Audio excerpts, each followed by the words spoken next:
অন্তর্বর্তীকালীন সরকার তিনি বলেছেন যে আমি ছাত্র কর্তৃক নিয়োজিত। আমি তাকে বলবো এখানে যদি একটু কথা বলতেন তাহলে বৈষম্য বিরোধী আন্দোলনের মূল লক্ষ্য এবং উদ্দেশ্য প্রতিফলিত হতো। সেটা হলো আন্দোলনকারী লোকেরা আমাকে বসিয়েছে, আন্দোলনকারী লোকেরা বসিয়েছে। মনে রাখতে হবে এই আন্দোলন 5ই আগস্টের আন্দোলন, বিপ্লব এবং সংগ্রাম এবং স্বাধীনতা কোন এক ব্যক্তির, কোন এক দলের এবং কোন এক গোষ্ঠীর নয়। মনে রাখতে হবে এটা বাংলাদেশকে যারা মুক্ত করতে চায়, জাতিকে যারা স্বাধীনতা ঘোষণা করতে চায়, যারা মানুষের অধিকারকে ফিরিয়ে দিতে চায়, এই আন্দোলন সবার আন্দোলন, এই আন্দোলন সবার আন্দোলন। এর জন্য আমি বর্তমান অন্তর্বর্তীকালীন সরকারকে বলবো সংস্কার করুন।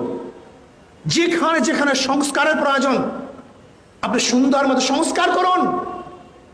রাতারাতি যারা ক্ষমতায় যেতে চান আমিও তাদেরকে বলবো আগে দখল মুক্ত করেন, দখলদারি করার অভ্যাস ত্যাগ করুন, তারপরে দ্বিতীয়বার ক্ষমতা যাওয়ার স্বপ্ন দেখুন। 16 বছর কোথায় ছিলেন? আজকেই টাউন হলে সমস্ত জায়গাগুলি ব্যানার দিয়ে আটকিয়ে ফেলেছেন, ব্যানার দিয়ে আটকিয়ে ফেলেছেন। এর কারণটা কোথায়? এই দখলদারি মুক্ত করার জন্য আন্দোলন করেছেন, সংগ্রাম করেছেন। একা দখল করবেন না? 16 বছর কোথায় ছিলেন? কি করেছেন? কোথায় ছিল আপনাদের ফেস্টুনি? কোথায় ছিল আপনাদের ব্যানার? আপনাদের কি পাওয়ার আছে আমরা জানি, আপনাদের কি শক্তি আছে আমরা সবাই জানি।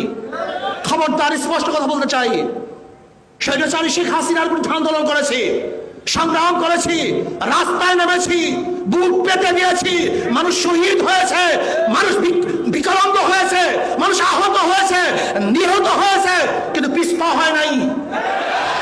আমরা যোদ্ধার জাতি, আমরা রক্ত দিতে জানি, আমরা শহীদ হতে জানি, আমরা বুক পেতে সামনে দাঁড়াতে জানি। আমরা আবু বকরের বংশধর, আমরা ওমরের বংশধর, আমরা ওসমানের বংশধর, আমরা আলী বংশধর, আমরা খালিদ বিন ওয়ালিদের বংশধর, আমরা শাহজালালের বংশধর, ইসহাকের বংশধর, ফজলুল করিমের বংশধর, রিসাউদ্দিনের বংশধর।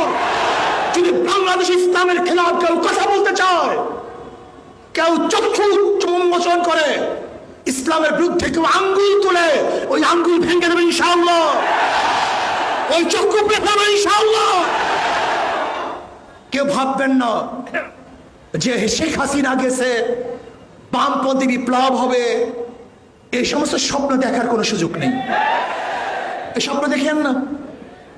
বাংলাদেশের মানুষ সচেতন, ইসলামী ছাত্র আন্দোলনে বিশ্বাস করে। নীতি ও আদর্শের বাহিরে 1000 বার যদি দল পরিবর্তন হয়, 1000 বার যদি নেতা পরিবর্তন হয়, না, এদের শান্তি হবে না, এদেশে মানুষ মুক্তি পাবে না। এর জন্য আমাদের শায়খ মোহাম্মদ বড় আল্লাহ আমার কাছে বলেছেন শুধু নেতা নয়, নীতির পরিবর্তন চাই।